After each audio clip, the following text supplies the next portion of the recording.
საღამოს მატარებელს გამოვყევით, თბილისი-ბათუმი დადიოდა, დილით აქ იყო. ჩამოვედით აქ თბილისში, ჩემს სიძეს ბიძა ყავს აქ თბილისში ცხოვრობს. ამან შეხვდა რკინიგზის სადგურში, დაუჯექით მის მანქანაში და რომ მივედით, ესე იგი შენობასთან რომ მივედით, მივხვდი რომ ეს პოლიცია არ იყო, ბავშვები დაჭერილი არ იყვნენ, ეს იყო საავადმყოფო. ამ საავადმყოფოს უკან რომ წამიყვანეს უკვე გამაგრდიო მითხრეს და გამაგრების თავი აღარ იყო. უკვე მე გავიაზრე, რაც რომ მომხდარი იყო იქ. შევდივართ ამ მორგთან ჭიშკარში პოლიციელი დაგხვდა ვიღაცა. ვინ ხართ, რა ხართ, ბათუმიდან ჩამოსული ვართ, ეუბნება ეს ჩემი სიძის ბიძა. იმ საქმესთან დაკავშირებით, რა საქმესთან ჯერ საქმეს არ ვიცი.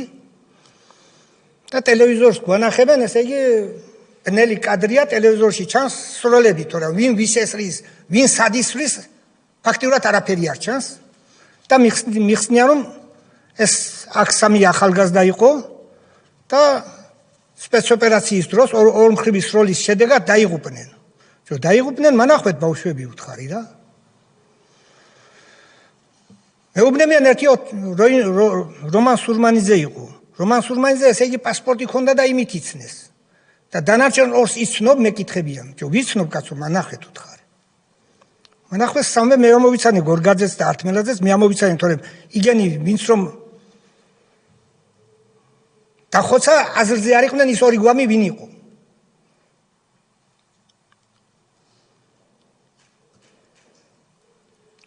ახლა რადგან თბილისში ჩამოსული ვარ ამ გვდარს ვეპატრონო უნდა კაცო.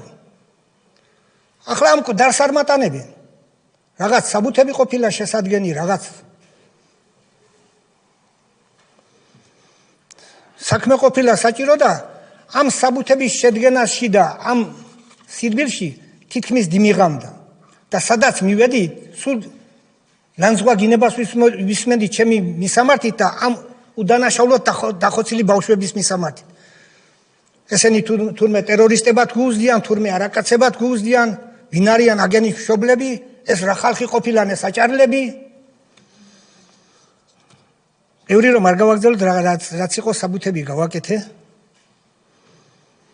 ბათუმში გადაურეკე. შინავს რაფი ყავდა ჩამოვიდა და დავასვენე და წავიყვანე ეს ბავშვი. ჭიშკართან ორი პოლიციელი მხდება, ჩემს დროში მე არ მიშვებენ კაცო. მკვდარი რომ შევიტანო, ჩემს დროში მე არ მიშვებენ რომ ტერორისტი ყოფილა ეს ბაღანა და თურმე სახლის გაჩხრეკა უნდანან და პადვალში შესვლა უნდანან და ისე დავასაფლავე ორი პოლიციელი ჩემს დროს არ მოცილებია. მაგრამ მე ხომ ვიცი რომ ჩემი ბავშვი უდანაშაულოა.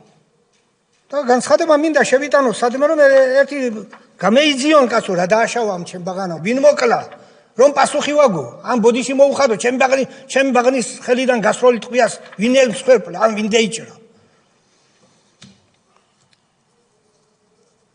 კიდევ ასევე საღამოს გამოვდივარ რომ მატარებელს გამოვყვე თბილისში და პოლიციაში განაცხადი შევიტანო. ტელეფონში შემოდის დახურული სკრიტი ნომერი და მეუბნება დაბრუნდი უკან თუ გინდა რომ დანარჩენი შვილები ცოცხალი გყავდეს. ამ პერი 7 ჯერ მომიხდა. ბოლოს მერთმა სიკეთე მისცეს მანანა კობახიძესთან მოუხდი როგორმე. და იმან მითხრა რომ შენი ჩამოსვლა აღარა საჭიროა და მისი დახმარების სტრასბურგში დიეცა საქმე და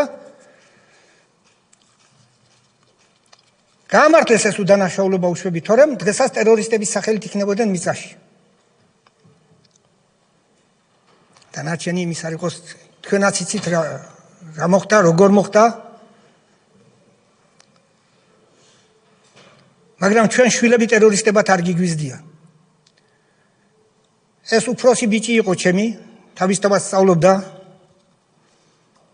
მეორე ბიჭი სვანეგონცე სასოფლო სამეურნეო ტექნიკუმი რომ იყო ის უმაღლესად გადაკეთდა, იქ სწავლობდა როინ სურმანიძე მეორე ბიჭი. და იმის შიშით რომ რადგან მასეთი ისინი შემომდიოდა თურქეთში გადავიყვნენ და ჩემს ერთად ჩაის ვაკრეფიებდი სწავლასაც დაანება თავი, დიპლომის აღარ უღია.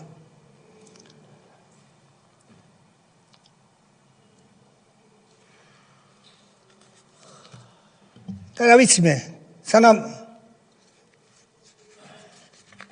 2013 წელიწად და სანამ ეს თავრობა მოვიდა, მანამდე შიშის ქვეშ ცხოვრობდით და იმის არ იყოს, ნახდათ რომ თურქეთიდან არ გადმოგვიყიათ, აი მას მე გავჩედით საქართველოში.